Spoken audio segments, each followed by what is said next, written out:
아이들의 과학 잠재력을 깨우고 과학의 꿈을 심는 사람들. 대한민국의 미래 과학 영재들을 위해서 노력하는 키스톤들을 만나봅니다. 신개념 과학 감동 토크쇼 과학 영재 키스톤 프로젝트.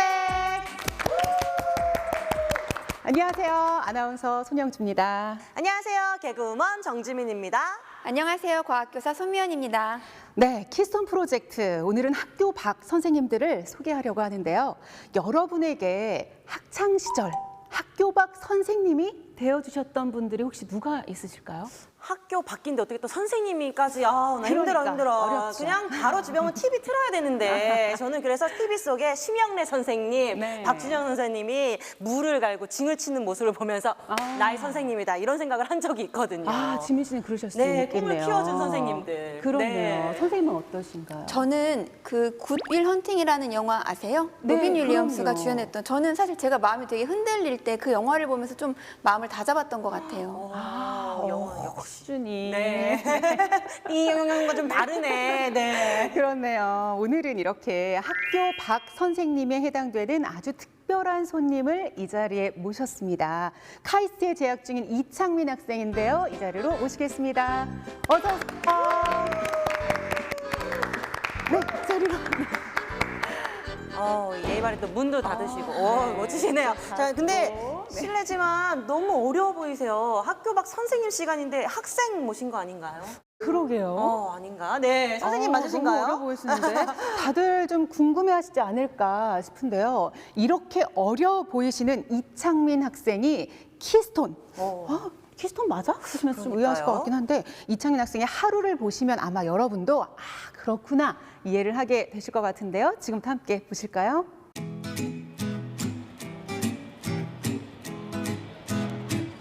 특별한 여긴 사람을 어딘가요? 만나기 위해 찾아온 동서울 터미널.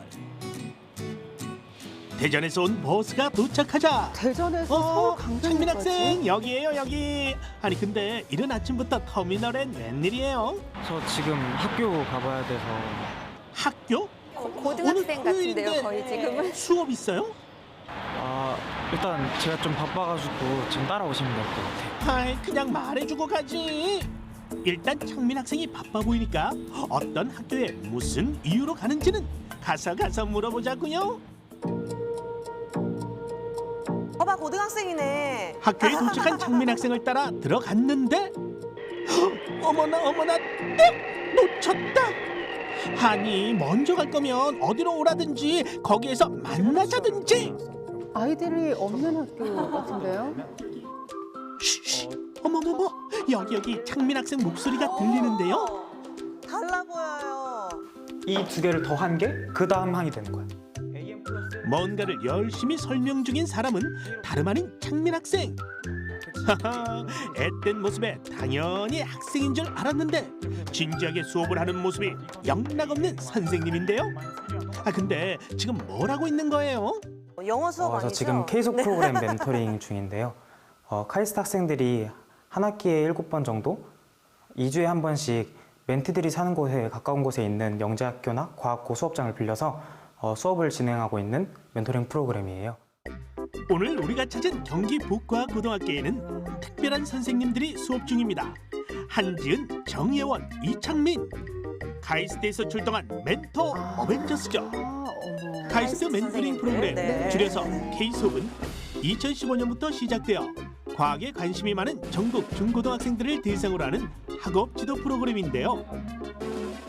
여기 경기 북과고등학교에서는 3명의 멘토와 경기 지역의 멘티들이 2주에 한 번씩 정기적으로 모이며 학구열을 이렇게 정기적으로 불태우고 만나는 있다고 게 합니다. 굉장히 중요한 것 같아요. 멘티들의 선생님이지만 사실 멘토들은 카이스트에 재학 중인 평범한 대학생들인데요. 이들은 어떻게 멘토가 되었을까요?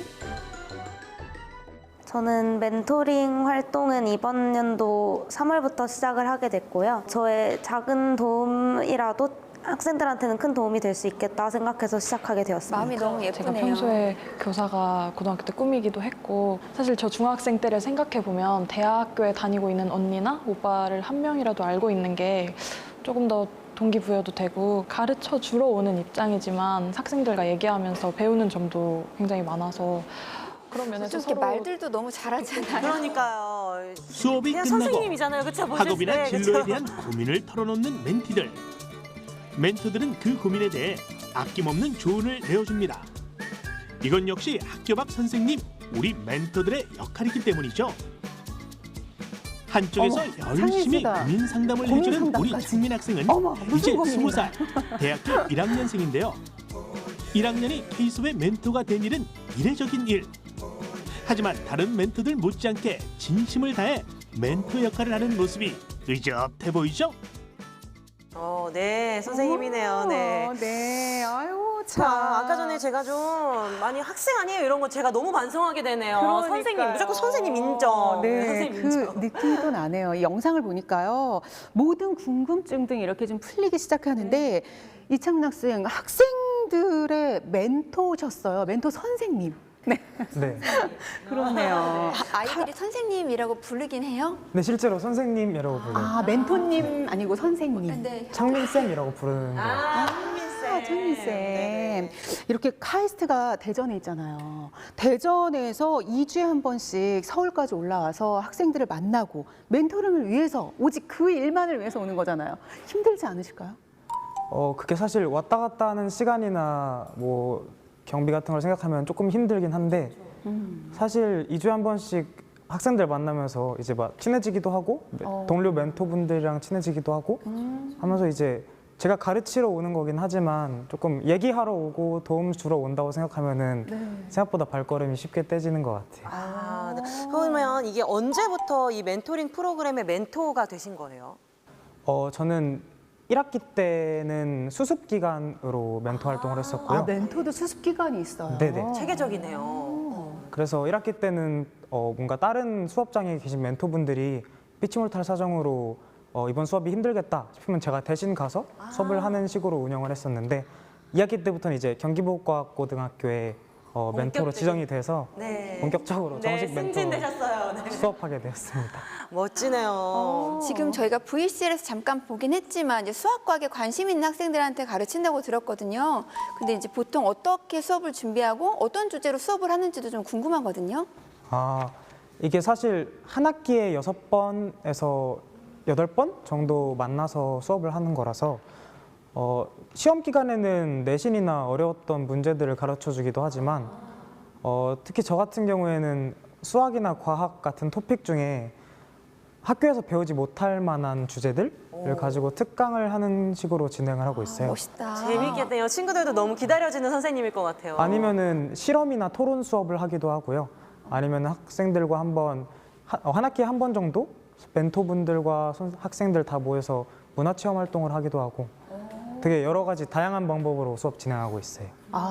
사실 정서적인 부분도 같이 건드려주면서 학업적인 부분도 같이 멘토 선생님이 함께 해주고 있는 거네요. 그렇죠? 네네. 그렇군요. 이 수학이나 과학이 사실 뭐 학교에서도 많이 배우잖아요. 그래도 학생들이 수학과 과학을 이렇게 멘토님께 배운다면 반응이 좀 다를 것 같아요. 학생들이 어떤가요?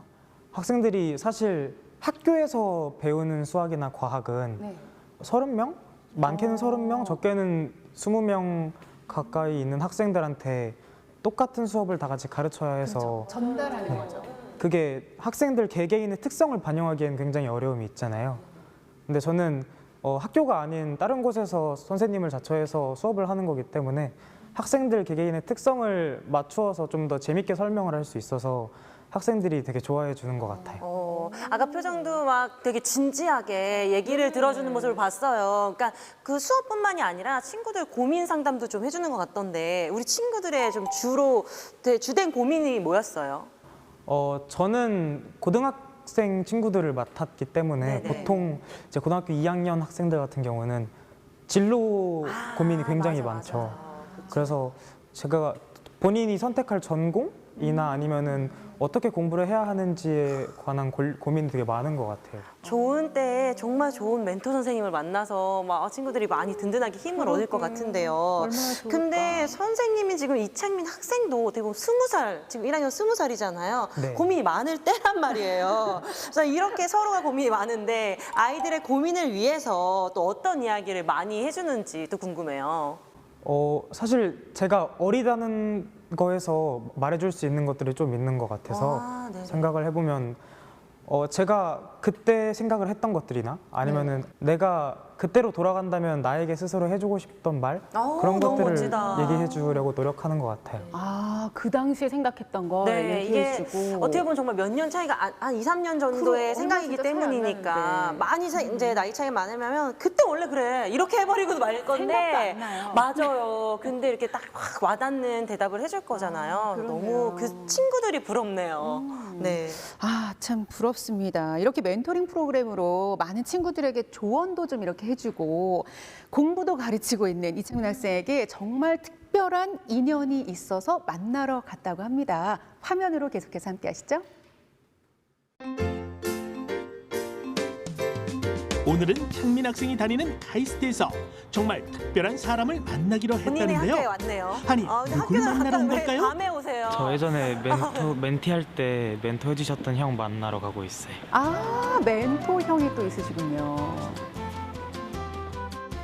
창민 학생이 중학교 3학년 때 만났던 그 학생인데요. 사람은 아까 선생님 지금 모습 같은 아닌데요, 학교를 이제? 다니며 그 특별한 근데 인연을 선생님도 이어왔다고 하는데요. 학생이에요.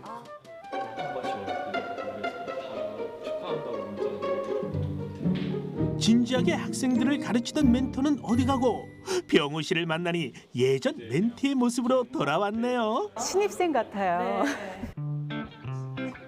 4년 전에 만나신 거죠? 네, 멘토님을. 저도 뭔가 요즘 딱 고민인 게 대학 생활을 많이 버릴 수도 있을 것 같아서 들어요. 그래서 난 대학 생활을 즐겼어. 한 번 멘토는 영원한 멘토네요. 대학교 와서도 또 고민 상담을 해주고 있네요.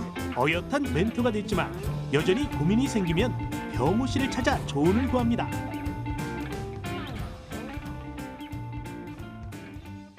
병우 형은 그 멘토 할 때부터 약간 맞춤형으로 뭔가 많이 해주려고 하는 게 보였어요. 저에게는 필요한 게 학생들에겐 필요하지 않을 수 있고 저에게는 필요하지 않은 게 다른 저렇게 학생들에게 멘토를 필요한 게 받아봤기 있을 때문에 수 더 있으니까 좋은 멘토가 될 수 학생 있었을 것 하나하나 같아요. 맞춤형으로 해줬던 것 같아요.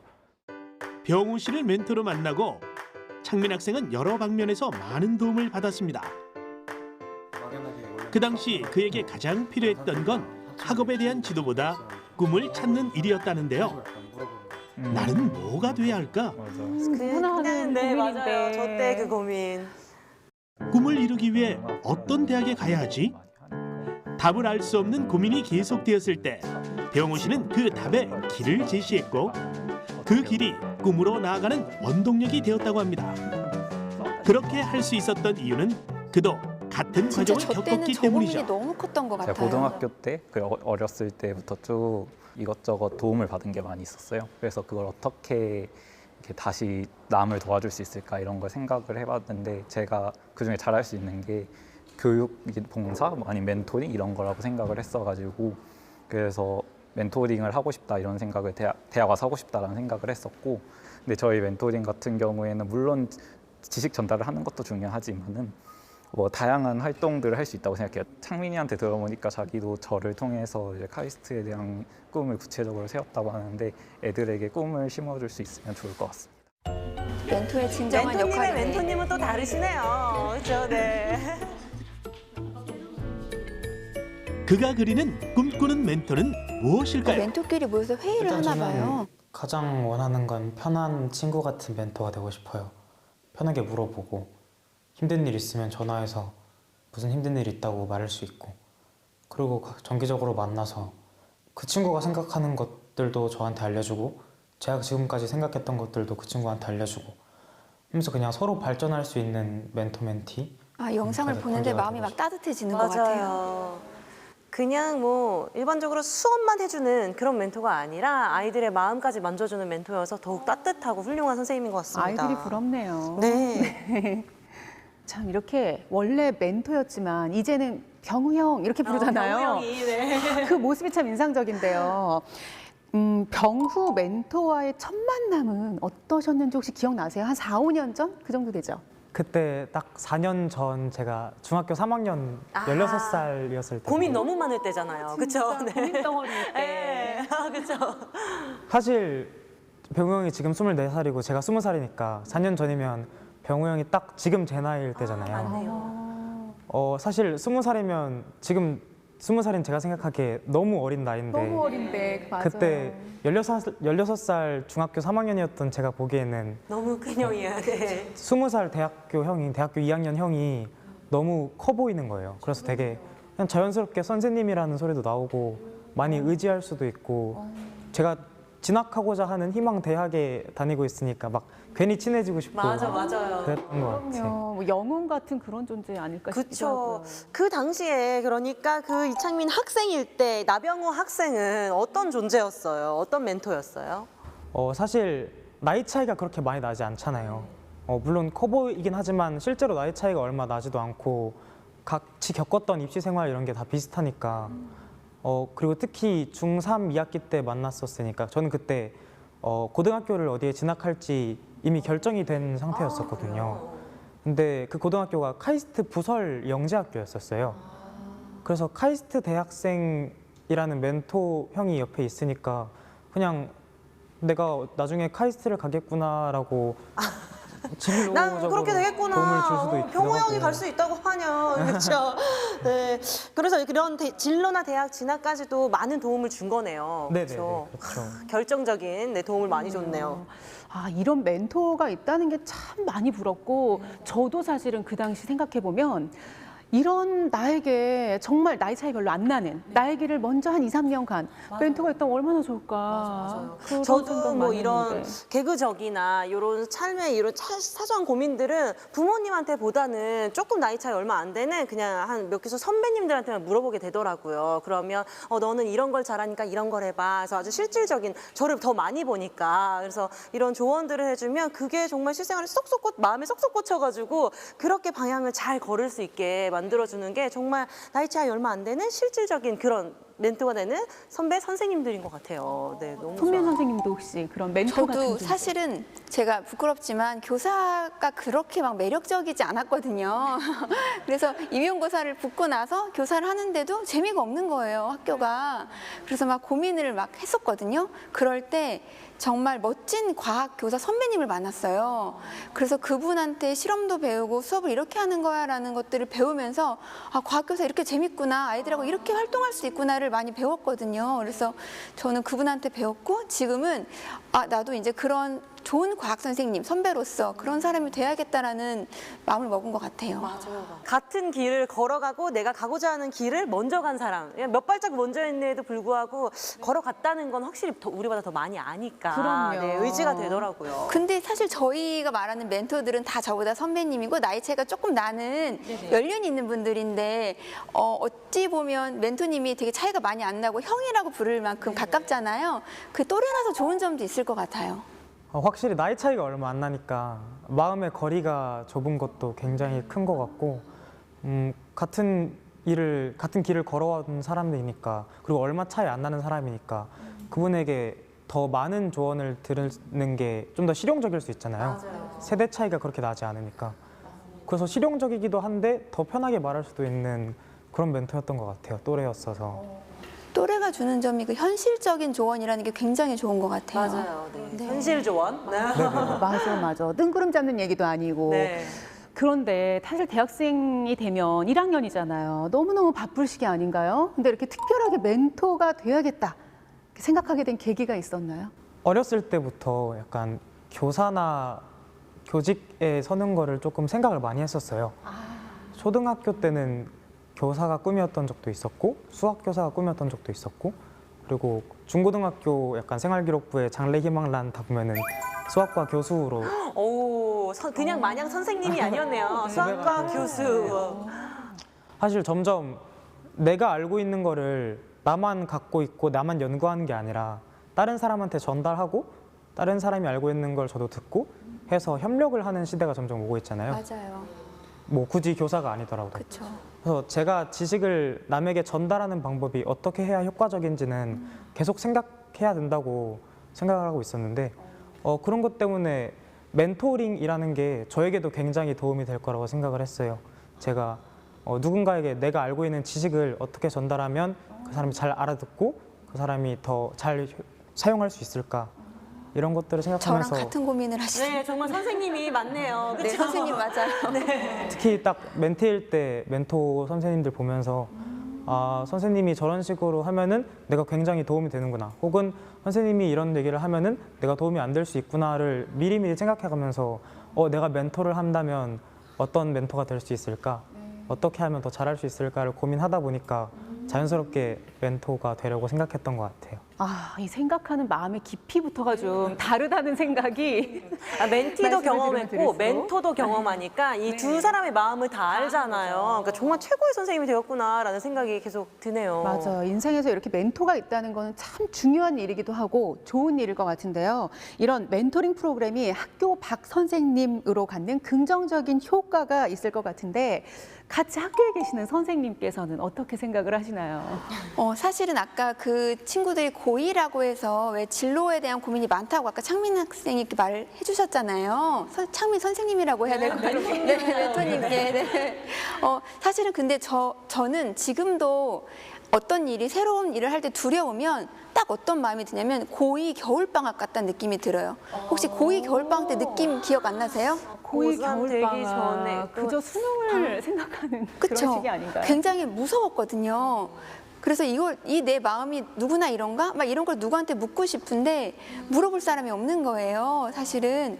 그래서 사실은 저는 이제 그때 당시 그 생각을 하고 나니까 멘토라는 제도가 있음으로 해서 말씀하셨던 것처럼 진로에 대한 어떤 조언을 받을 수 있고 그런 진로에 대한 현실적인 조언을 통해서 정서적으로 안정이 된다는 그런 효과가 있는 것 같아요. 아, 정말 말씀하신 대로 네. 연구한 결과가 또 있었다고 합니다. 과학 그래요? 영재들 같은 경우에 학교에서 나의 호기심을 채워주지 못해서 받는 스트레스나 진로, 학업 스트레스가 되게 높은 편인데 이 멘토링 프로그램으로 스트레스 지수도 낮아지고 정서 발달에 굉장한 도움이 됐다고 해요. 그런 도움을 주고 계십니다, 지금. 네. 굉장한데요. 아, 이런 연구가 또 있었군요. 네. 부모님에게 혹은 학교 선생님에게 털어놓지 못했던 그런 이야기들 참 많은데 나의 멘토에게는 털어놓을 수가 있었기 때문에 그런 결과가 나오지 않았나 하는 생각이 듭니다. 여러분은 학교 박 선생님이 꼭 필요하다고 그렇게 생각을 하시나요? 저는 진짜 필요 없다. 왜 그냥 학교에서만 열심히 하면 되지? 이런 생각했는데 오늘 다 무너졌어요. 그렇죠. 이런 선생님 만나려면 밖으로 나가야지. 알아보고 신청을 해야지. 그렇죠? 그러게요. 그렇습니다. 멋집니다. 사실은 저는 또 다른 측면에서도 필요한 것 같아요. 뭐냐면 왜 초등학생 아이들의 꿈을 조사해보면 아까 창민 학생이 힌트를 줬지만 빠지지 않는 꿈이 있어요. 뭔지 아세요? 창민 학생이 말한 수학과 힌트. 교수요. 네, 그거보다 조금 더 선생님이라는 직업이에요. 네. 사실 저는 그게 나쁘다는 건 아니지만 아이들이 볼 수 있는 세계가 굉장히 한정적이라는 생각이 들어요. 그러니까 교사, 그러니까 아이들이 많이 나오는 의사라는 직업 역시 뭐 가는 데가 그렇죠. 부모님, 병원, 뭐 맞아요. 학교 이러다 보니까 아무래도 되게 좁은 공간인데 창민 멘토 선생님께서 그 멘토 선생님의 카이스트를 따라갔던 것처럼 그런 진로를 받았던 것처럼 아이들한테 굉장히 다양한 직업군과 진로를 보여줄 수 있는 게 바로 멘토 제도가 아닐까라는 사실 생각도 들거든요. 네. 그래서 학교에서는 좀 필요하지 않을까 생각합니다. 어떻게 보면 창민 씨에게 물어보면 뭐 정해진 답이 나오지 않을까라는 생각도 드는데 멘토로서 학교 박 선생님이 꼭 필요하다고 생각하세요? 아까 말씀드렸듯이 교사가 학생들을 대상으로 가르칠 때는 전달하기 때문에 조금 획일화된 내용이 없지 않을 수밖에 있을 수밖에 없잖아요.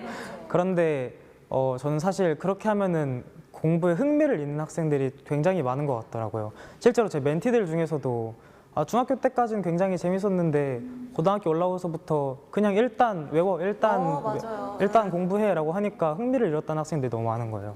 그래서 저는 학교 박 선생님으로서 학생들에게 더 투자할 수 있는 시간도 많고 더 깊이 있게 설명해 줄 수 있잖아요. 그래서 저는 뭔가 모티베이션을 설명해 주면서 너가 이걸 왜 공부하는지를 나중에 써먹는 게 아니라 그냥 우리가 이런 지금 문제가 있어부터 시작을 해서 이런 문제가 있으면 어떤 문제를 풀어야 우리가 이 문제를 해결할 수 있을까 시작을 하면서 그게 학업적으로 자연스럽게 넘어가는 식으로 설명을 해주니까 학생들이 내가 왜 공부를 해야 되는지 이유를 깨달을 수 있어서 네. 굉장히 좋아하고 저도 필요하다고 생각하는 것 같아요. 창민 씨 얘기를 들으니까 좀 구체적으로 학교 박 선생님이 왜 필요한지 알 수 있겠는데요. 이런 학교 박 선생님들이 계신 곳이 또 있습니다. 저희가 직접 보여드리겠습니다. 독일, 영국, 일본 등 세계 과학 강국의 과학관에는 한 가지 공통점이 있습니다. 다양한 전시물과 프로그램은 물론 단순 관람이 아닌 직접 체험하며 원리를 깨우치는 체험형 전시물을 통해 그저 전시물을 과학관이 보는 저게 공간에서 굉장히 벗어나 좋은 특징인 것 학교 같아요. 밖 또 다른 직접 체험할 과학 수 교육의 있다는 거. 현장을 제공한다는 점인데요. 재밌어 보이는데요. 우리나라에도 과학 문화 전파와 과학 교육의 진흥을 목표로 제가 지역별로 좋아하는 과학관을 곳이네요. 운영하며 학교 교육 가보셨어요? 과정에서 더 나아간 정말 많이 학교 밖 가봤어요. 과학 교육의 중심 역할을 하고 있습니다. 신났네, 신났어. 지금. 오늘은 그중 전라도의 과학 교육을 책임지고 있는 국립광주과학관을 찾았습니다. 로비에 들어서자 빛거울탑이 우리를 반겨주는데요. 오늘도 관람객으로 북적이는 과학관. 아, 신났어요, 우리 친구들. 거기 말고 정말 좋겠어요. 그가는 미취학 아동에게 양보를 하시고 우리는 저 짝에 있는 일간부터 둘러보자고요. 취학 아동이 갈 수 있는 저런 과학관을 따로 만들어놨다는 거 전 이번에 처음 거의 알았네요. 모든 과학관에 가면 미취학 아동들을 위한 코너들이 있어요. 아, 예. 너무 재밌는 그래서 그런 따로 실험 시간이겠네요. 그렇죠. 따로 실이 있고 그 아이들이 좋아할 만한 것들이 따로 들어 있어서 사실은 유아들을 대상으로 하는 과학관이 따로 서울에도 있거든요. 말고도 그냥 큰 과학관에도 아이들을 위한 곳이 따로 있으니까 꼭 가보세요. 너무 재밌어할 것 같아요. 네. 국립광주과학관의 전시관은 크게 두 개로 나누어집니다. 그중 일관은 광주과학관의 특색을 잘 표현하는 전시관이라고 하는데요. 광주하면 빛, 빛하면 광주. 빛의 도시 광주답게 빛과 예술을 테마로 한 다양한 전시물을 보유하고 있다네요. 이런 이유 때문에 국립광주과학관은 미술관 이런 루체리움이라는 거는 또 다른 너무 이름도 재밌겠다. 가지고 있습니다. 막 이런 호기심이 드네요. 빛의 광전 제가 효과로 뿌듯하죠? 비행기를 움직이고 3D 홀로그래피 기술로 빛과 소리의 고유 파장 리듬을 직접 느낄 수 있는 홀로그램 체험관까지 체험형 전시물들이 80% 이상을 차지하고 있다는 게 이 과학관의 큰 특징인데요. 와, 아이들 얼마나 이론식, 신날까요? 주입식으로 맞춰진 과학 수업에서 벗어나 학교 밖에서의 직접 참여하는 체험 활동으로 과학 원리에 대해 A부터 Z까지 스스로 터득하며 과학에 대한 호기심 충족은 물론 과학은 어렵다는 편견의 벽을 점점 허물어갈 수 있죠. 실제로 체험하는 게 되게 그게 너무너무 애들 두뇌 발달도 되는 것 같고 실제로 터치하고 움직이고 이렇게 하는 게 되게 즐거워요. 멀지 않은 곳에 이렇게 너무 잘 활용할 수 있는 곳이 있어서 아이들이 뭐 상상력이라든지 창의력이라든지 더구나 이제 과학에 대해서 실제적으로 접할 수 있는 부분들이 곳곳에 있어서 자주 이제 와야겠어요. 근데 과학관은 맨날 똑같은 전시만 맞아요. 전 하냐고요? 저런 것만 생각했어요. 당연히 아니죠. 그건 정말 옛날에 오해예요. 가보셨나 봐요. 네, 정답입니다. 상설 전시 외에도 우주, 스포츠 등 매번 다른 주제로 전시되는 특별 전시도 있고요. 특별 전시는 잘 눈여겨봤다가 원하는 주제들이 하는 특별 전시 같은 경우 이제 찾아가면 좋은데 저런 소식을 저희가 자주 접할 수가 없잖아요. 그러니까 과학관 홈페이지에 이제 회원 등록을 인터넷으로 해놓으면 저런 소식들이 오거든요. 그러면 이제 특별 전시에 원하는 특별 전시 찾아가면 되거든요. 저런 곤충 탐험 저런 거 우리 아들이 좋아하는데 알람 받아놔야겠네요. 네네. 우주의 신비로운 모습과 백악기 시대 공룡의 모습을 3차원 가상 현실로 볼 수 있는 스페이스 360 등 와, 관람객들에게 더 재밌어하겠다. 많은 지식을 나누어주기 위해 과학관은 매일매일 괜찮아요. 변신 우리가 보기에도 중이랍니다. 재밌는데 애들이 얼마나 재밌을까요? 창민 쌤 재밌죠? 너무 재밌어 보여요. 오늘 놀러 가시겠는데요?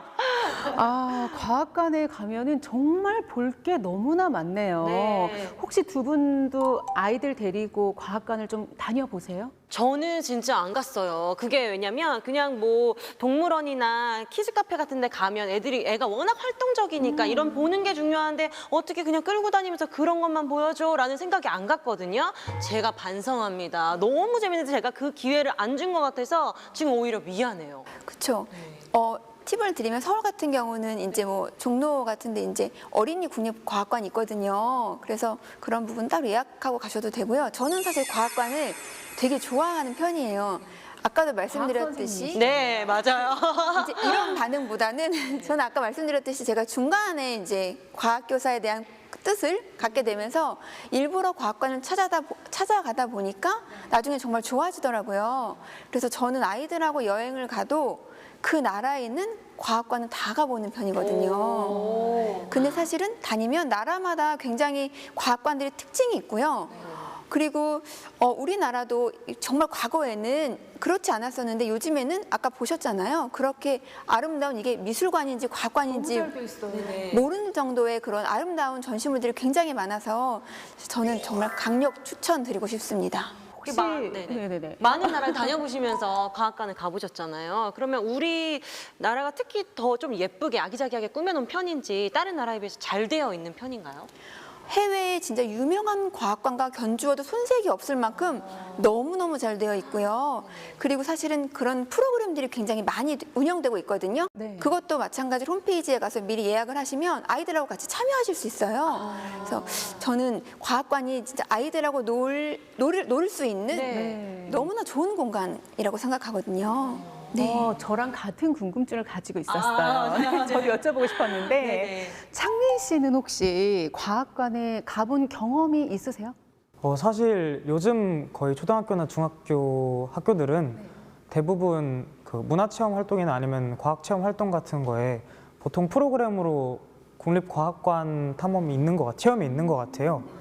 그리고 제가 뭐 수학이나 과학에 옛날부터 관심이 많았었으니까 영재교육원이나 이런 과학 캠프 같은 프로그램을 많이 신청을 했었는데 거기서도 체험 활동이 있다 하면 대부분 하루 정도는 과학관을 체험하는 것 같아요. 그래서 한 국립과천과학관은 2-3번 정도 가본 것 같아요.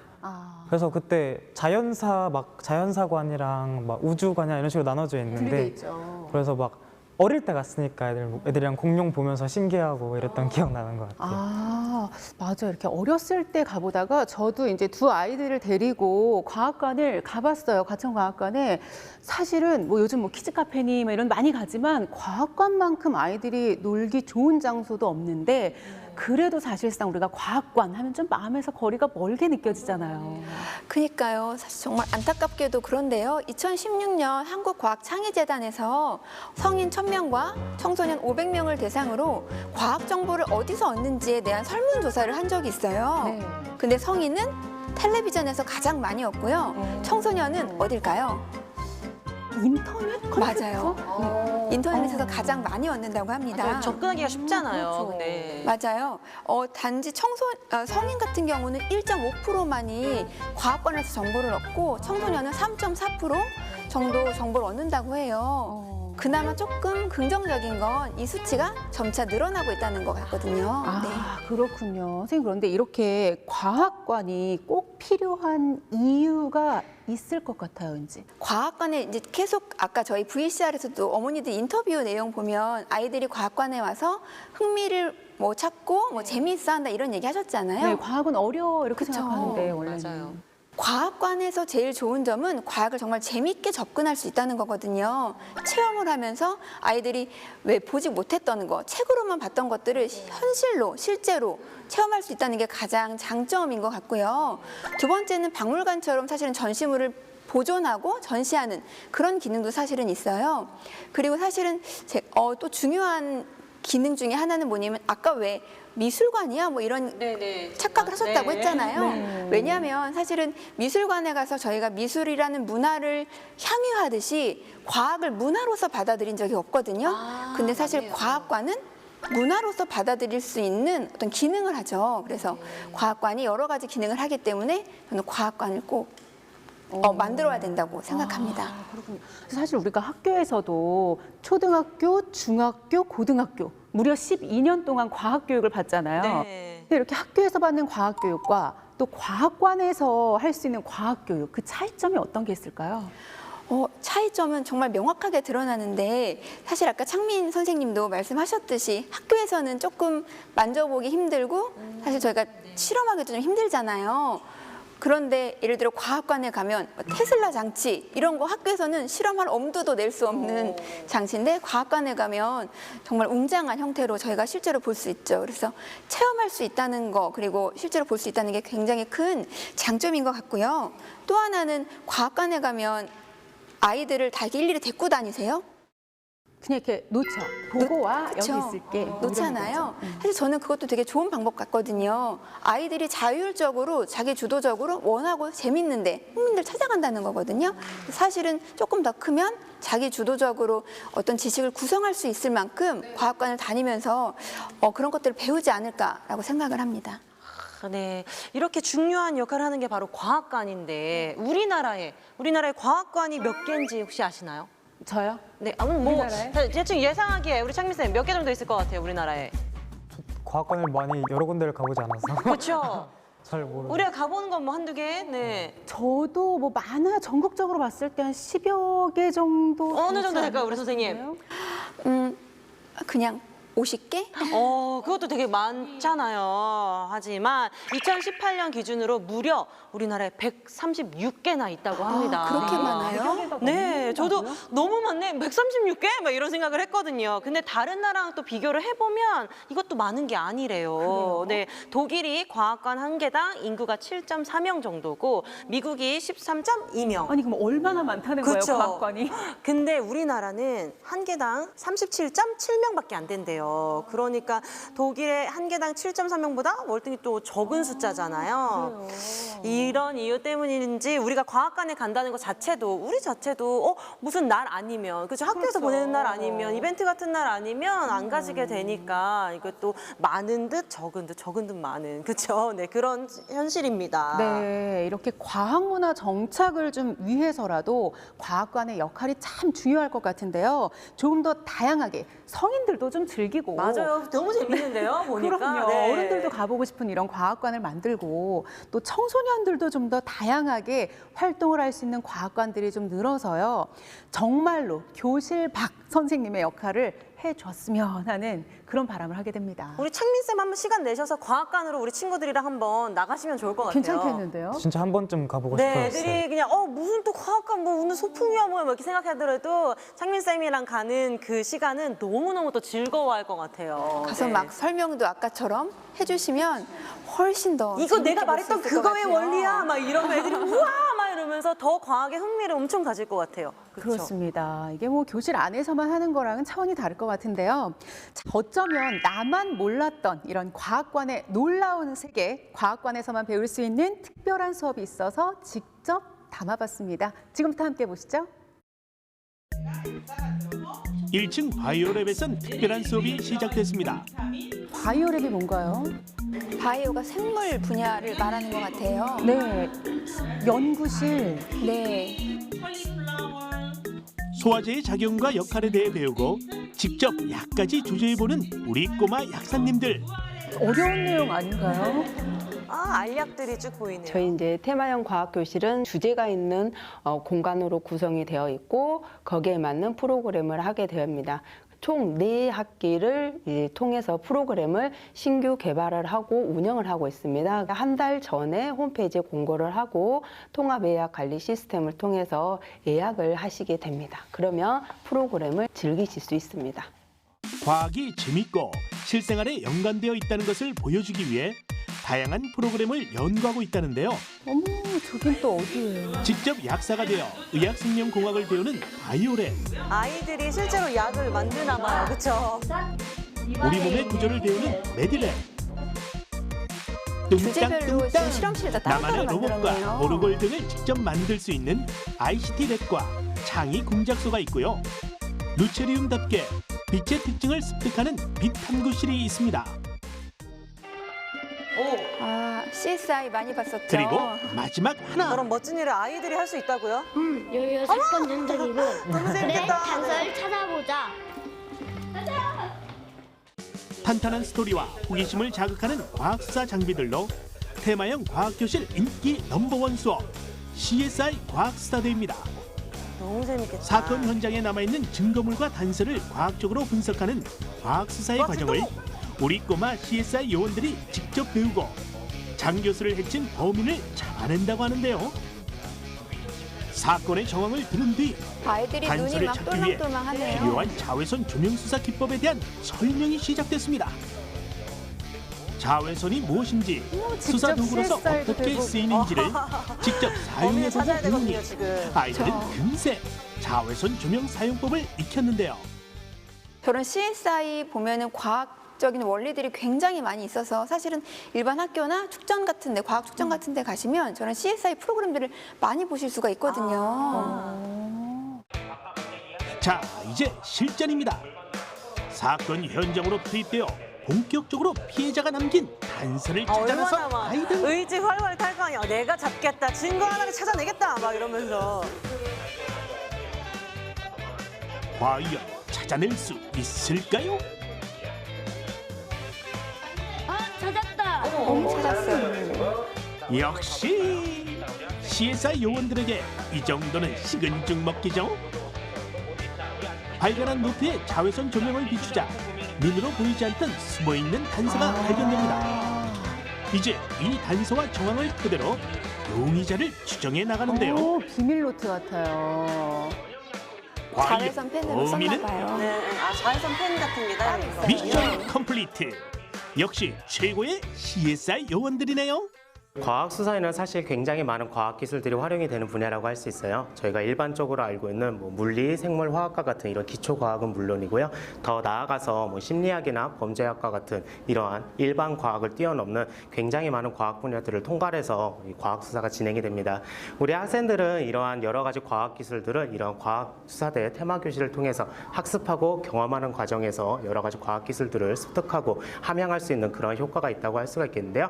사건 현장에서 범인을 잡는 게 재밌었어요. 자외선 후레쉬로 다 비춰서 JS 찾는 거는 약간 힘들었는데 그래도 재밌었어요. 다양한 전시물과 콘텐츠 개발로 새로운 볼거리, 배울거리를 제공하며 학교 밖 아이들 선생님으로 표정 자리 봐요. 잡은 네. 국립광주과학관. 가족의 과학 나들이 공간으로 학교 밖 과학 교육의 현장으로 이번 주말엔 과학관 나들이 어떨까요? 가야겠어요. 네. 와, 이렇게 약사도 되어보고요. CSI도 되어보고 아이들이 체험하면서 얻을 수 있는 그런 과학 원리들이 정말 많을 것 같은데 다들 어떻게 보셨어요? 과학관 하면은 네. 초중학교 어린 학생들이 가서 재밌게 놀다 오는 데라 생각을 원래 그렇게 했는데 생각하죠. 조금 네. 시시하다고도 생각을 했었는데 지금 보다 보니까 과학관이라는 것 자체가 과학 지식을 비주얼적으로 혹은 청각적으로 전달을 하는 거잖아요. 그래서 지금 멘토를 하고 있는 대학생인 제가 가서 봐도 중고등학생들한테 어떻게 전달해주면 더 잘 알아들을 수 있고 더 잘 이해할 수 있는지 아이디어를 얻을 수 있을 것 같아서 한번 꼭 가보고 싶어졌어요.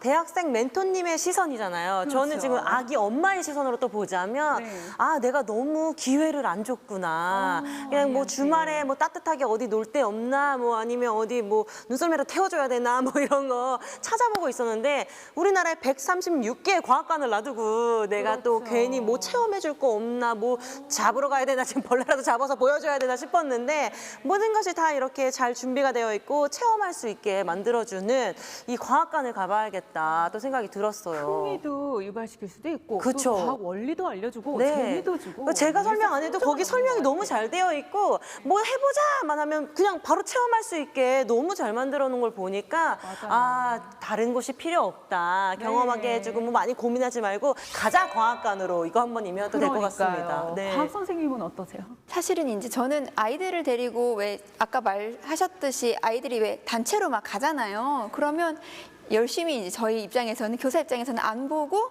그냥 자기들끼리 핸드폰 보고 뭐 스마트폰으로 오락하고 이런 친구들도 사실은 있거든요. 그럴 때마다 너무 안타까워요. 그런 친구들이 창민 멘토님 같은 분들하고 같이 만나서 그런 과학관을 구경할 수 있다면 진짜 과학의 재미를 더 잘 느낄 수 있지 않을까라는 생각이 듭니다. 네, 그런데 참 눈여겨볼 부분이요. 이 과학관 안에도 자체적으로 과학교육개발팀이라는 게 있다는 거예요. 그래서 대부분의 과학관이 이 과학교육에 아주 힘을 쓰고 있다는 겁니다. 맞습니다. 아까 보셨지만 체험형 전시가 되게 많았잖아요. 그래서 아이들이 단순히 그냥 일반 교실에 앉아가지고 아 여기 이진도 이거 왜 배워서 뭐해 뭐 이렇게 생각하는 것들이 이 과학관을 옴으로 해서 더 흥미를 갖게 되겠죠. 그래서 이런 과학관들이야말로 우리 창민쌤처럼 학교 박 선생님의 역할을 톡톡히 해내고 있지 않나 싶습니다. 네, 굉장히 오늘 좀 유용한 정보들을 네. 저희도 아이 엄마로서도 많이 맞아요. 받아가는 것 같은데요. 혹시나 아직도 과학관에 한 번도 가보지 못했다, 발길이 잘 발걸음이 가지 않는다 하시는 분들 계시다면요. 주변에 일단 어떤 과학관이 있나 좀 찾아보시면서 방문을 해보시면 아이들을 위해서도 또 부모님을 위해서도 볼 것들이 참 많고 배울 것도 많고 네, 여러 면에서 아주 유익한 그런 곳이 아닐까 하는 생각이 드는데요. 선생님, 과학관이 좀 제 역할을 다하기 위해서 좀 어떤 점들이 보완되고 좀 바뀌어 나가야 될까 이런 생각 혹시 드신 게 있으세요? 지금 현재 과학관들이 많이 노력을 하고 있다는 게 저는 느껴지거든요. 왜냐면 저는 이제 알람을 계속 받다 보니까 성인들을 위해서도 굉장히 많은 강연들이 특별 강연들이 계속 이루어지고 있고요. 성인들을 위한 강연도 그쵸. 있어요? 스타 강사들 있잖아요. 네. 저희가 알고 있는 그런 스타 과학자분들이 오셔서 직접 강의하는 것도 뭐 한 달에 한 번씩, 일주일에 한 번씩 이런 특별 강연도 사실은 있고요. 그러니까 이렇게 사람들한테 가까워지려는 노력들을 현재 과학관들이 되게 많이 하고 있거든요. 저 오늘 말하는 게 마치 과학관 직원 같지 않아요? 네, 홍보하러 네. 과학관을 사랑하는 과학교사로서 네. 이제 그러다 보니까 조금 더 바란다면, 욕심을 낸다면 조금 지금은 예를 들어서 이벤트성으로 하고 있는 그런 프로그램들이 좀 있어요. 과학관에서 뭐 하룻밤 캠프를 한다든지 뭐 과학관에서 런닝맨 프로그램을 운영하는 경우도 있거든요. 아, 재밌겠네요. 네. 네. 근데 그런 것들이 조금 더 확대돼서 네. 그 136개의 모든 과학관에서 그런 특별한 재밌는 프로그램들이 갖춰지면 어떨까라는 생각이 듭니다. 네. 너무 괜찮은데요. 오늘 이렇게 학교 박 선생님이라는 주제로 다양한 캐스톤들을 소개해 드렸는데 오늘 다들 어떠셨나요? 어떠셨어요, 장민 씨? 네. 오늘 사실 멘토 프로그램에 대해서 얘기하고 뭔가 조금 그런 대화만 나눌 줄 알았는데 네. 과학관 얘기 보면서 제가 아직도 배울 게 너무 많고 학생들한테 가르쳐 줄 것도 너무 많다는 생각이 어머, 네. 많이 들었어요. 아, 그래도 도움을 많이 좀 받아서 양질의 더 네. 멘토가 되실 수 있게 되셨다니 다행이네요. 정말 저희의 키스톤 프로젝트가 정말 키스톤들을 많이 키우고 있구나라는 생각이 든 게 이미 저를 많이 키웠어요. 네, 그래서 보면서 그러게요. 저 쏟았던 이 시야를 아 과학 그래 필요하지 근데 좀 어렵잖아라는 생각을 했는데 우리 애는 과학을 나처럼 좀 거리가 멀겠지라는 생각을 했는데. 제가 안 해도 되게끔 우리나라 과학관이 하고 있었고 이렇게 잘 돼 있습니다. 네, 이렇게 좋은 멘토 선생님도 계시고 과학 선생님들이 이렇게 힘을 기울여서 과학 발전에 힘을 써주시는 걸 보니까 아 정말 나만 너무 무지했지 기회만 열어준다면 우리 아이의 시선만 열어준다면 나는 못해도 과학에 대한 꿈을 이제 네. 키워갈 수 있겠구나. 되게 그럼요. 든든한 마음이 생기는 네. 시간이었어요. 정보가 힘입니다. 네, 맞습니다. 네. 선생님 어떠셨어요? 지금 오늘의 주제가 학교 밖에서 이루어지는 과학교육에 대한 얘기들을 하고 있잖아요. 멘토 선생님도 그렇고 과학관도 그렇고 전 학교 안에서 하는 과학교사로서 이렇게 두 가지의 그런 학교 밖과 학교 안이 잘 융합해서 우리나라 과학교육이 좀 멋지게 잘 됐으면 하는 소망이 네. 생기네요. 그렇군요. 오늘 이제 이 자리를 좀 마무리를 해야겠는데 네. 오늘 함께해 주신 이창민 학생께 너무너무 감사하다는 저희도 많이 배웠어요. 사실은 멘티들도 많이 배우겠지만요. 네. 계속해서 많은 학생들의 멘토 역할을 할 텐데 어떤 멘토가 되고 싶은지 끝으로 좀 여쭤볼게요. VCR에서 나왔듯이 편한 친구 같은 멘토, 친구 같은 멘토. 서로 발전하는 멘토가 되고 싶다고 말씀드렸잖아요. 네네. 네. 거기에 조금 더 말씀드리자면 학교에서 배울 수 없는 것들을 최대한 많이 접하고 경험하게 해주면서 생각의 폭을 넓히고 스스로 생각하는 습관을 들일 수 있게 해주고 싶어요. 네, 학교 박 선생님 맞으시네요. 네. 그래서 나중에 학교 친구들을 만났을 때 네. 난 학교 밖에서 이런 것도 배우고 이런 것도 들었다 라고 자랑할 수 있게 만드는 멘토가 되고 싶어요. 진짜 멋지네요. 멋있는 것 같아요. 네.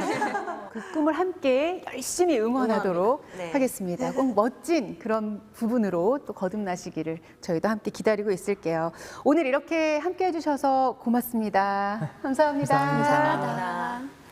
우리가 아이들이 성장하고 꿈꾸게 하는 노력을 멈춘다면 어떤 이도 어른이 될 수 없겠죠? 과학교육을 위해 노력하는 사람들이 있어 오늘도 우리 아이들은 한 뼘 더 커갑니다. 네, 저희는 다음 시간에 과학으로 꿈꾸도록 도와주는 키스톤들의 이야기들을 가지고 돌아오도록 하겠습니다. 신개념 과학 감동 토크쇼 과학영재 키스톤 프로젝트.